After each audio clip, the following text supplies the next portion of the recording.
Hello and welcome to today's edition of the Youth Arena. The Youth Arena is carefully designed for both the young and the young at heart. You are guaranteed an exciting time of inspiration, information, education, and motivation. In this episode, we shall bring you various segments such as the leadership segment, where we trust to help you grow your leadership influence. There will be a Vox Pop segment where we will be going out of the studio to get views and opinions on our topic for this week, the girl child. This will be followed by a discussion segment on the week's topic, and then we will reveal to you who our youth of the week is. My name is Kelechukwu Eze. Please relax and enjoy the program.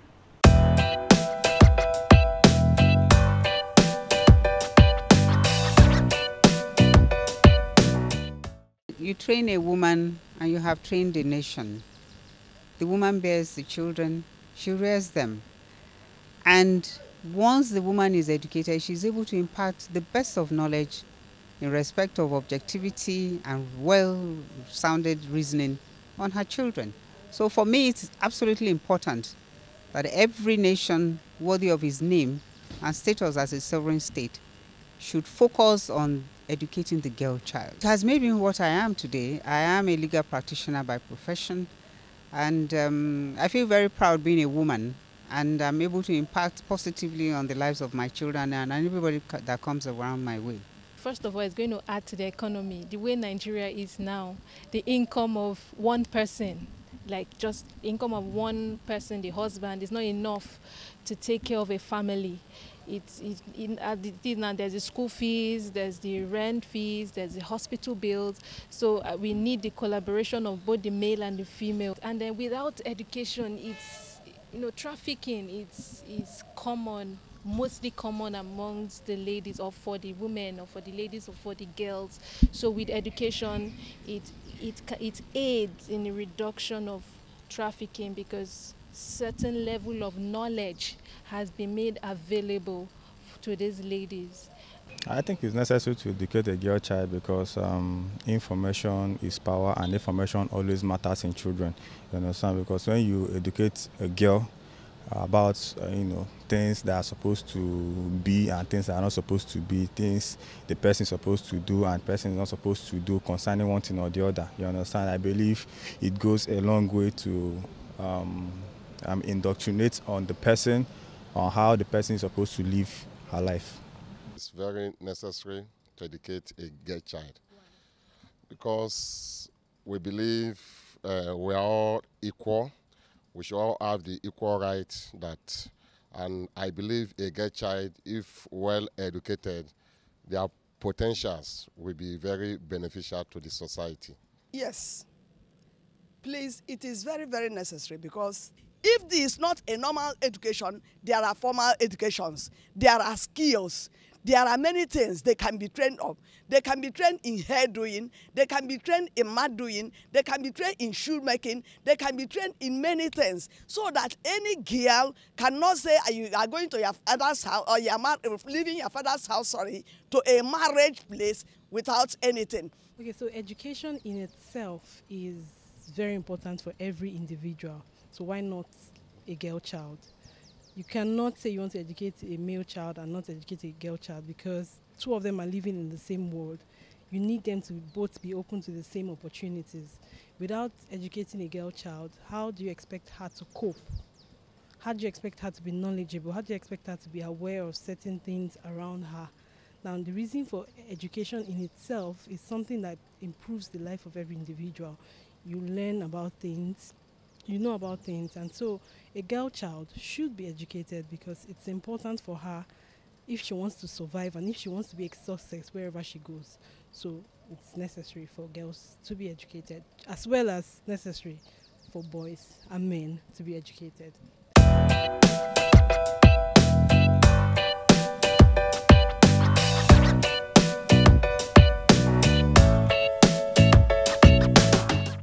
Hello and welcome to today's discussion segment on this program. We have very amazing personalities, ladies who I'm sure you're going to love to hear from in the studio with us today. And the very first of them is Mrs. Anwule Ola Olani. the founder, a woman. You're very welcome, ma. Thank you very much for having me, Izzy. I'm really grateful. You're Thank welcome. you. She's a girl child activist and educationist. I'm sure by the time we start discussing, you'll get to understand what I mean. And I have another very phenomenal young lady, Miss Joy Stephen. Thank you very You're much. welcome. How are you doing? I'm great. Yeah, Joy is a student with the government secondary school in Duce, right? Yes, sir. Yeah, you're very welcome. We're going to be discussing the girl child and education. So I'm going to start with you, ma. From your experience as a girl child activist and educationist, what has been some of the challenges you've been able to observe so far? Let's hear from you on that. Okay. Thank you for that question, Izzy. Welcome. Education is a fundamental Very human right very as well. So education for everybody is very paramount. Education for young girls seems like we're emphasizing on it more because they've been more marginalized than a lot of other people. If you look at history, secondary schools have been catered more to boys than girls. We had about, out of 60 secondary schools for boys, you only have like 3 or 4 dedicated to girls. So there have been a lot of challenges from history. We met the history was already there and propelling these challenges. The common ones I know that you and I, a lot of our viewers will know, is the whole traditional part, cultural part, where women are supposed to be the ones to tend to the home, to tend to the family, to get married and look after their husbands.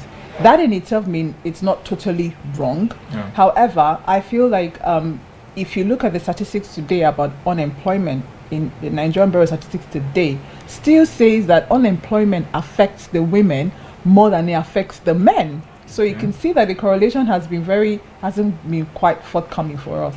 So traditionally, women have been seen to have to do those roles, and a lot of parents would rather, in terms of if it is that it's a poverty-stricken family, they haven't got financial means, they rather think about educating the boy than educating the girl. It makes common sense to them to do that. So poverty is one reason why I feel I know for sure that girl child education is very reduced. I know it's so painful because in Nigeria we have the highest number of out of school children out of school. Globally, Nigeria is carrying first. They carry last in people out of school. And then when you now look at girl child, we are also carrying first. It's really painful. So poverty, traditional means getting married. I also say, for fear of molestation and abuse for young girls. Some parents really want their young girls to go to school, but because you're afraid that maybe when your child is going out, a predator is out there to molest her or to cajole her or something. And some parents feel like, I need to protect my child, so I don't want her to walk that distance. That fear of abuse for a girl also can contribute to stopping the girl from going to school. And then issues like hygiene issues, that sometimes when young girls start seeing their monthly periods, the schools are not built in such a way to cater to such things. Some teachers are not properly educated to cater to handle and advise the young girls on what to do. So there's no hygiene facility in place for a girl to just go in to just change her whatever, change or look good, and you have people laughing at her, mocking her. So some of them even miss out on school days. Depending on how long their cycle is, 2 days, 3 days, 10 days, the girl is at home, not coming to school, because that facility is not there to handle that. And I think for me, generally, the biggest thing is our mindset. Mindset is a big deal for me. I'm blessed to have parents who sent me to school, right? But I feel really hurt when I see young ones who haven't gone to school. And when you say going to school, not just about going to a physical school, is actually getting yourself schooled, educated, developed, refreshed and reviewed, in your mind. Reading, like you always like to speak about, Mr. Eze, is part of it. So those are a few challenges that I would say. While we'll still come back to handle the solutions, I would like to hear from Miss Joy. You are in school. Yes. And I believe you have peers who are not in school. Yes. So what can you noticeably say about the difference between you and them? Is there a difference between you and your peers who are not in school? I can read and write. I can operate computers. and I'm sure that some of them will really want to go to school, but they don't have enough money to go to the school. Yeah. So I pray that, and I hope that government should make schools free for girls out there, so that they'll be able to go to school and get educated and get the same information I'm getting as a girl child.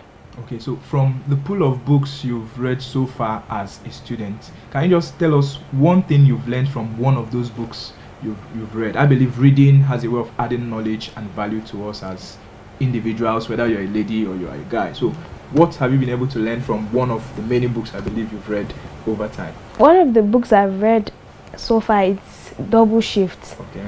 And it's about a girl who is struggling with her Christian life and her normal life. The lesson for me there is that we should always think of what people will think if we say something or do something to them. And also we should try to look for what God really wants us to do for him in this our lifetime. Thank you very much. That's wonderful. Awesome. That's wonderful. Okay, back to you, the professional activist and educationist. Okay.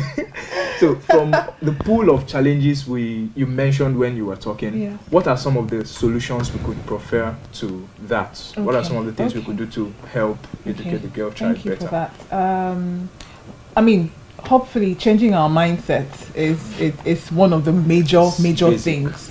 The basic thing is for us to see that when you educate a girl, you empower a whole nation. Really, that's what you're doing.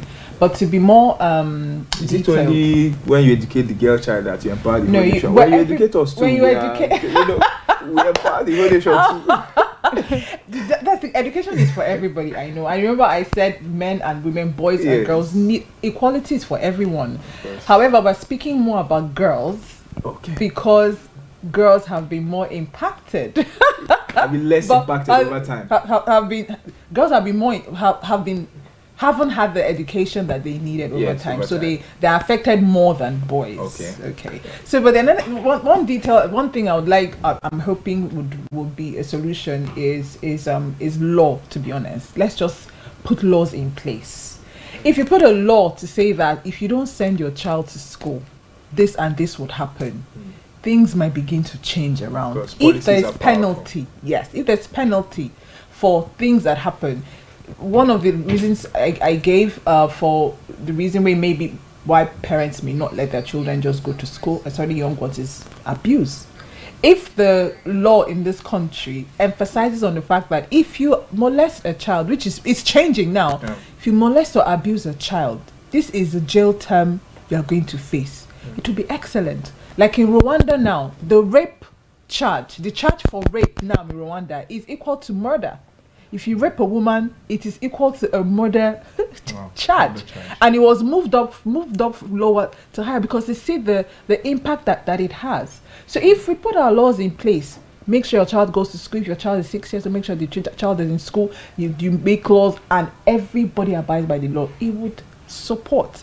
And then I don't want us to feel like the young ones who are married, because child brides is very common for the younger girls that don't go to school. But there's still hope for them, in my own opinion. So even if because a girl is married and she's having children, doesn't mean that the education cannot come and meet her there, which is something a lot of us should be looking out for. Some of us do a lot of things in the town. Go to the rural areas. Yes, the girls are there with their children, but educate them. We can take the education from where we are and take it to them and get them educated in the skills that Joy has been speaking about. Some of them are actually still very interested in going to school. So let's not just say that they're not going to be educated. And then I will speak about hygiene. I'll speak about creating increasing the health facilities that we have in these schools to accommodate these children, to get people to understand that when you're on your cycle, on your period, doesn't mean that you have to take 10 days out of school or 20 days out of school, or like properly. You are going around carrying a disease, and some people be like,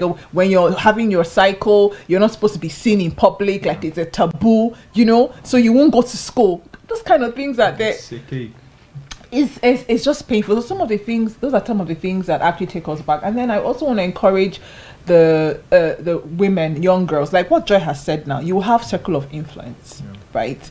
If it is that Joy goes back to the village to visit people there, and a young girl see her, she's in a position to encourage them. They will see that, oh my God, is this what you learned in school? Is this what you learned in school? Is this what you I want to be like that. She's already a testimonial. She's already a testimonial. Yes. So a lot of the circles that even us as adults mix ourselves into, it depends on where you are. You'll be able to evaluate whether you're learning properly or you're unlearning. Iron sharpeneth iron. Yeah. So if it is that these young girls have role models, mentors, like we always say, that will bring them out and educate them and tell them you can actually do 1, 2, 3, teach them how to read and write, it will be excellent. Okay. Law for me as a let's put laws out. Maybe parents should even be put under the spotlight if they don't send their children. And the government should also step in and make some of these things free. Yes. Because I believe we have the resources to do that if things are put in place. Yes. Thank you very much. Thank you very much. Okay, Joy, what would you tell your peers, other ladies, other young girls who perhaps are interested in education or are not even interested in education? What would be your advice to them? My advice to them would be that they should try to be interested in education, because when you read, you get more knowledge and you get more information. If you read, you'll be a successful person in life. And those who are really interested and cannot go to the school, they should try to get books that they'll be reading on their own, so that they will have more knowledge instead of going to school, because you mustn't go to school to know something. So you can get some books and be reading it on your own. Someone can be helping you to understand the book if you cannot understand the book. So I advise them that they should give time to books. For those of them that want to go to school but they cannot go, they should give time to their books and read their books very well. That's wonderful. I believe once somebody has a desire to do something, there's a way around it. Absolutely. So I believe what you're trying to say is, irrespective of the challenges around them, they should not be deterred. They can get books, read on their own, reach out to somebody who can teach them. Absolutely. Yes. Okay. Thank you very much. Then let's hear from you. Finally, what would you tell our ladies out there on this subject? I don't want our ladies to take a critical point of view, a critical standpoint, picking up from the book that she told us that she read today. Okay. It's easy for you to stand and throw stones and be critical of people. Some of the younger girls are in positions that they didn't want to be. Some young women find themselves in positions that they're not happy with. To be a role model, to be a leader, you have to show empathy and impact life. So if it is that you're a young woman out there and you are able to equip a young girl, do so. Even if it's to pay for JAMB, for at least JAMB fees now are reduced and WAEC is reduced, right? Some of them may not be able to pay for these things and they will send them off to be, domestic staff because their parents cannot afford such things. Please just take them and pay for them to do this. If it's younger girls who are just in school, to go to primary school is not expensive. It might be that you could sponsor, go to all these government schools, go and speak to the principals. I'm saying things that are tried and tested and some things that I've been a part of. Go to secondary schools, if it's 1 or 2 you can afford, do it. Or do something called crowdfunding. Crowdfund, get some money. It's Christmas season. Let it be that next term you're not only buying Christmas dress for yourself, but you're buying books, you're paying for someone's school fees for the next term. And that's one thing about God. If you start to do something in giving, that's how he multiplies it. So young ladies, let us not criticize each other. This statistics affects you and I. It affects all of us. It is us that is going to be greatly impacted. And we have children. It's not just about my own daughter. I want my daughter to be able to say that she went to school, but I also want her to have friends that can also say that they went to school as well. And I'm teaching her the importance of education so that she can appreciate it and also talk to other people about it. So we all have work to do. All of us have work to do. Thank you very much. I don't know why I feel like talking to maybe perhaps who have people who have domestic helps in their houses, especially ladies. You don't treat them the way you wouldn't treat your daughter. And a trend I noticed while growing up, there seems to be a demarcation between people who are the children of the family and people who are domestic helps. Domestic helps go to the worst of the schools, while the children go to the best of the schools. That shouldn't be so, and that can change. Like we also always say, the change should begin with you. There's something you can do about educating the girl child closest to you. Absolutely. And you should get to doing that. Thank you very much, our guests, Mrs. Anwule and Ms. Joy. Thank you very much. It's awesome having you on the program. Thank you so much. All right, to our viewers, till we see you next time, enjoy the rest of the program. Did you know Jesus said, "Go ye therefore and teach all nations, baptizing them in the name of the Father, and of the Son, and of the Holy Ghost"? Did you know ACNN reaches out to all African, European, and Asian countries? Did you know ACNN produces programs that provides Bible-based solutions to your everyday need? Would you consider partnering with us in order to help us reach out to more souls? Then, become a part of ACNNTV Kingdom Investment Partnership. You can be a monthly or a yearly partner. To subscribe, make your partnership payment into this Zenith Bank account. Account name, Brother Communications Limited. Account number 1013267532. For more details and confirmation of your AKIP subscription, please call +234 703 2656544. You can also reach us via email.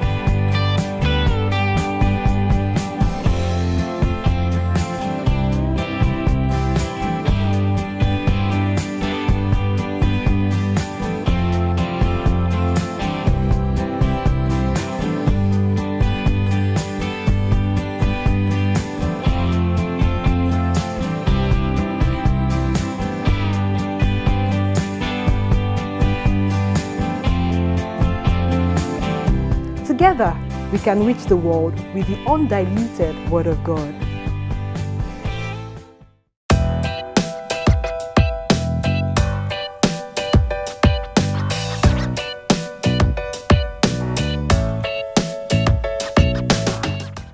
This is the leadership segment of this program. In this section, we'll be helping you as a leader grow your influence. A lot of things must be known, imbibed, and acted out if you must watch your influence grow. And one of those things to know is how to empower others. Empowerment is giving your influence to others for the purpose of personal and organizational growth. It is sharing yourself, your influence, your position, your power and opportunities with others, usually your followers, with the purpose of investing into their lives so they can function at their best in whatever area they find themselves. That is in serving God and humanity. People under the influence of an empowering person are like paper in the hands of a talented artist. No matter what they are made of, they can become treasures because nothing is ordinary if you know how to use it. Empowering others can free you personally to have more time for the important things in your life, increase the effectiveness of your organization, increase your influence with others, and make an incredibly positive impact on the lives of the people you empower. So how can a leader go about empowering his followers? I'll give you some points to help you properly understand and flow in this essential key to growing your leadership influence. And today, I'll be sharing one of those points, which is evaluation. To empower your followers, you must first evaluate them. If you give inexperienced people too much authority too soon, you can set them up to fail. And if you move too slowly with people who have lots of experience, you can frustrate and demoralize them. As you evaluate the people you intend to empower, check out for 3 areas. Number 1, knowledge. Think about what people need to know in order to do any task you intend to give them. Don't assume they know all you need them to know. Ask questions. Give them history or background information. Paint the big picture for them and show them how their actions fit into the organization's mission and goals. Knowledge is not only power, it is empowering. The next area to look out for is the area of skills. Examine the skill level of people you desire to empower. Nothing is more frustrating than being asked to do things for which you have no ability. Look at what people have done as well as what they are doing now and evaluate what they are good at. Some skills are inherent while others need to be learned through training and experience. Your job as an empowerer is to find out what the job requires and make sure your people have them all to succeed. Desire is the next area to look out for. No amount of skills, knowledge, or potential can help people succeed if they don't have the desire to be successful. When desire is present, empowerment is easy. Man is made in such a way that whenever anything fires his soul, impossibilities vanish. Learn to boost the desire and morale of your followers by complimenting their good genuinely enough before calling out their bad. Thinking good and positively of them and not judging how good they should be based on how good you think you are. Give them time and finally believe in them and act it out. In summary, inspire and motivate your followers in thoughts, words, and deeds. And there are no bounds to how empowered they will become over time. I trust this segment has greatly enriched your knowledge towards growing your leadership influence. Till I come your way next time, enjoy the rest of the program. Bye for now.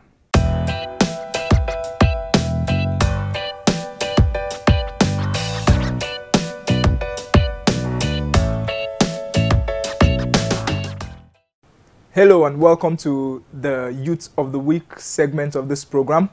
Our Youth of the Week is a graduate of Petroleum Engineering from the Federal University of Technology, Owerri, a professional event manager, a classical music choir master, and a contemporary music artist with one released single and an album in the pipeline. He is no other person but Mr. Kelechi Nnam. You're very welcome to our program.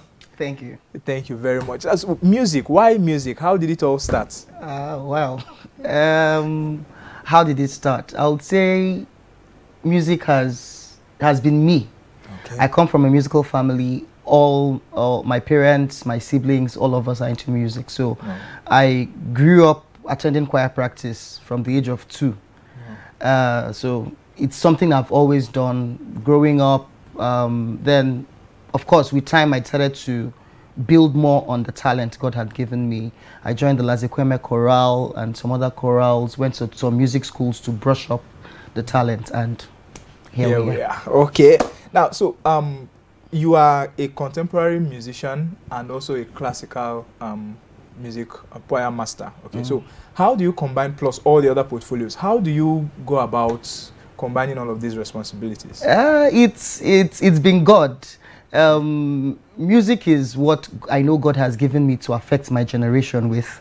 So when I do it, it's not as a burden, but I see it as fulfilling purpose. So I just have to create time for it.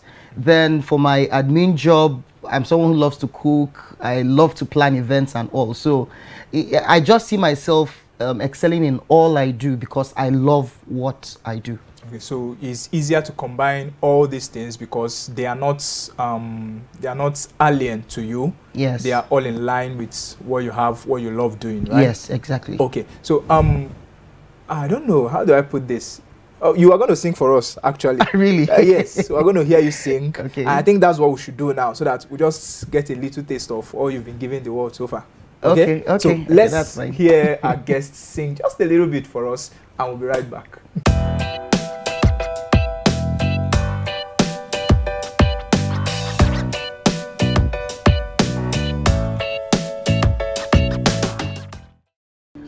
Why should I feel discouraged?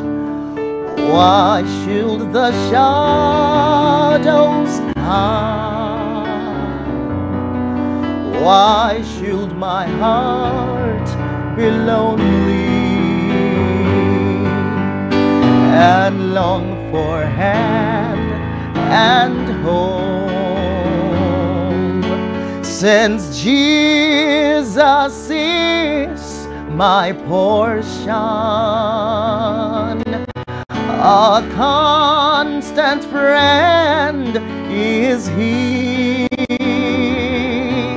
His eye is on the sparrow, and I know He watches me. His eye is on the sparrow, and I know He watches me. I sing because I'm happy. I sing because I am free. His eye is on the sparrow, and I know He watches me.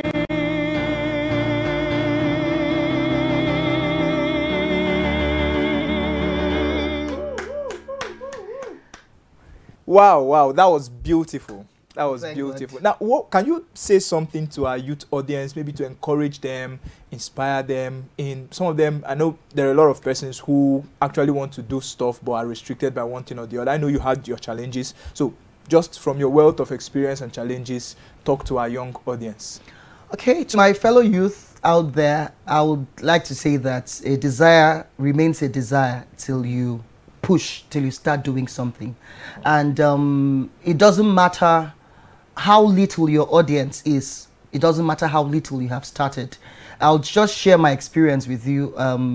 I started leading worship with a small group of about 20 youths. But over time, I've grown to minister to crusades of thousands of people. So it will only remain a desire if you don't do anything.